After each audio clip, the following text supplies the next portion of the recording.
सब प्रेमियों भक्तों को राधे राधे। देखो भाई,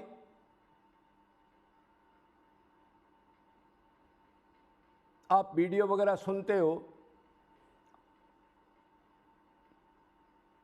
तो छोटी मोटी कोई गलती हो जाती है, हम इतने कोई पारंगत आदमी नहीं है। श्लोक मंत्र बोलना पहले इस टाइप का वो खेल नहीं है अपने पास, कोई शरीर का ऐसा नहीं है। बस मोटी मोटी बात जो भाव में आ गई छोटी मोटी वो आपको बता देते हैं, तो कोई नाराज़ ना होना। और आप ये है कोई कमेंट करो, व्यू क्या होते हैं हमारे को तो पता नहीं, घंटी बजाओ, क्या क्या कहते हैं, सब्सक्राइब, उसको करो ना करो, उससे हमने कोई लेना देना नहीं है। हम तो ये है सादे स्वभाव से जो थोड़ा बहुत गुरुओं की दया से कुछ सुना है उसको ये ज़रूरी कहते हैं कि भाई जीव पाखंड में ना जाए, कोई ऐसा कबाड़ा करना कर बैठे, कोई हल्के गुरु से टकरा जाए तो कोई पकड़े तो पकड़ ले। हैं ये बुद्धि से ऊपर की बात, शरीर का भगत जल्दी से नहीं पकड़ सकता इन चीज़ों को। लेकिन फिर भी अब एक साधक का सवाल है, अग जी मरने के बाद शरीर तो जला दिया जाता है और जीव भगवान के पास पहुंच जाता है, तो फिर दंड किसको मिलता है? ये सवाल है। तो बताओ भाई किसको मिलता है? सूक्ष्म शरीर। देखो भाई, एक तो आपने ये बात गलत कह दी, इसमें थोड़ा सुधार करो, बगैर ज्ञान के नहीं बोलना चाहिए। अग के जीव भगवान के पास चला जाता है, भगवान के पास तो आज तक नहीं गए, इस संसार के पास जाता है, संसार से ही मोह करता है, संसार को अपना समझता है, संसार से वैराग्य करे और शरीर अपना समझे, ये तो कभी भी नहीं हो सकता। बीज तो संसार का शरीर ही है, शरीर से संसार बनता है। पहले शरीर से वैराग्य हो, मैं आत्मा हूं, तब वो वैराग्य आगे चलेगा भाई। तो भाई आत्मा अगर भगवान के पास जितना असली घर चली जाएगी उस दिन तो झंझट ही खत्म हो जाएगा, आने जाने का आपको परमानंदी मिल जाएगा। तो देखो अब मोटा मोटा समझने की बात है, अग के ये स्थूल शरीर छूटता है, इससे दो शरीर और बच जाते हैं। सूक्ष्म शरीर, सूक्ष्म शरीर किसे कहते हैं? जो दिखाई नहीं देता। और वैसे कहते हैं 5 ज्ञानेंद्री, 5 कर्म इंद्री, 5 प्राण, मन बुद्धि अहंकार आदि। ये कोई 17 तत्व बताता है, कोई 18 तत्व। इनको हम देख नहीं सकते। आप कहोगे जी ज्ञान इंद्री कर्म इंद्री को तो हम देखते हैं, फिर इसको सूक्ष्म शरीर क्यों कहा? बताओ। शरीर के अंदर रहते हैं भाई। ऐसा है, जो आँख को, नाक को, कान को सुनने की पावर, सूंघने की पावर, जो बिजली है वो चली जाती है। ये तो टीवी है ना, बिजली हटा दो तो टीवी में क्या चलचित्र आएगा। ऐसे ही जो इनके अंदर पावर आँख में देखने की, सुनने की, वो तो आत्मा से संचालित होती है, वो निकल जाती है। तो वो सूक्ष्म शरीर ही कहते हैं। वो जो पावर है कर्म करने की, देखने की, वो जो ताकत है वो चली जाती है। तो सूक्ष्म शरीर और कारण शरीर, कारण शरीर वो होते हैं जिसमें वासनाएं होती हैं, कर्मों का हिसाब किताब ज़्यादातर होता है, वो साथ जाता है, वो दंड भोगता है। आप कहोगे जी सूक्ष्म शरीर दंड कैसे भोगेगा?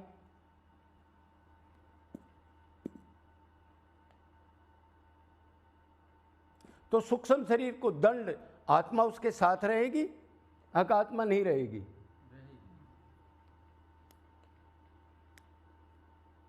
तो उसको बार बार दंड दिया जाता है। ज़्यादा पाप कर्म हो तो उसको उधर ही दंड दिया जाता है सूक्ष्म शरीर को, और जब मोटा मोटा पाप कर्म उसका धुल जाता है, वो भोग लेता है, तो फिर इस मृतलोक पर कोई भी शरीर किसी भी योनि का दे दिया जाता है।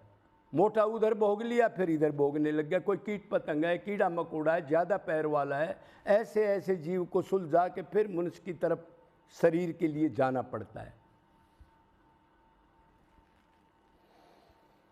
तो अभी आप समझ गए होगे, ज़्यादा बताने की ज़रूरत नहीं है। कि ये शरीर छूटता है, इसको जला दिया जाता है, ये तो पहले ही जला हुआ है, मतलब पहले ही मरा हुआ है। मतलब ज्ञानी लोग इसको पहले, ये तो किश्ती है, इसकी पावर मानते नहीं, जिनको ज्ञान हो जाता है कि मैं आत्मा हूं।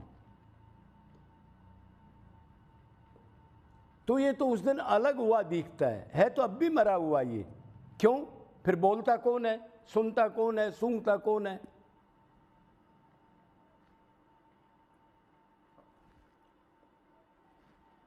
अरे मेन चीज पावर हाउस से जो पावर आ रही है, आत्मा परमात्मा से शक्ति लेता है, और उस कारण ये सुन रहा है, बोल रहा है, देख रहा है, चख रहा है। तो अभी हम समझ गए होंगे कि ये जो है, ये मन सुख दुख भोगता है, और आत्मा सोई हुई है, ज्ञान नहीं है, अज्ञान में सोई है, जागृति नहीं है। मतलब जो रथी है, जो रथ में सवारी बैठी है, वो बेहोशी में, और मन प्रधान बन गया उसका, और मन उसको घुमा रहा है। वो जागर तो उसको टोकता नहीं। जब ज्ञान हो जाता है उसको, तो वही आत्मा उसको लगाम देती है मन को, और अपने अनुसार चलाने लगती है।